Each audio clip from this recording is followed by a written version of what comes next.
السلام عليكم. كملوا معايا الفيديو عشان احكي لكم على كام موقف حصل معايا الايام اللي فاتت دي، واقسم بالله اكتشفت ان احنا بقينا في زمن تعيشها احا عشان تشوف نجاح. كنت ماشي فلا دكتور جاي يسلم عليا بيقول لي ممكن اتصور معاك يا سويسي. قلت له انت دكتور في هنا في ايطاليا؟ قال الله. قلت له ده انا بني ادم تافه، ده انا اللي اتمنى ان انا اتصور معاه، ده انت شرف لاي حد. اكتشفت ان التفاهه، واحنا زمان كنا نعرف اللي البني ادم المتعلم والبني ادم الدارس واللي اهله صرفوا عليه ده اللي بيتقدر. دلوقتي البني ادم اللي بقى كده هو اللي بقى بيتقدر. ايوه اقسم بالله.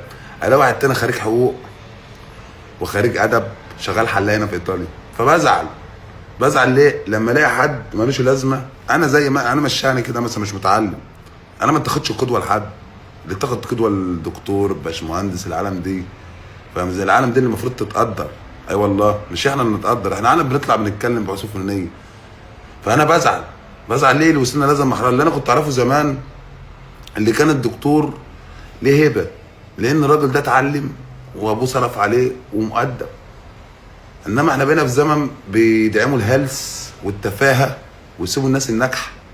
يعني تلاقي مطاعم وحاجات جايبه وبتاع، احنا جايين نكرم واحد هلاس، انا ما الشواني كمان. فانا بزعل اقسم بالله. بزعل ليه؟ لان الناس دي يعني الاقي دكتور متغرب ولا خريج ادب متغرب. ليه يا عم؟ ما تقعد في بلدك يا عم انت اول. فاكتشفت لاجل النجاح لازم تكون تافه. يعني احنا بقينا في اخر الزمن. والله اتحسرت، قلت له اقسم بالله ده انا اللي اتصور معاك، ده انا ليا شرف ان انا اتصور معاك يا دكتور انت والدكتوره.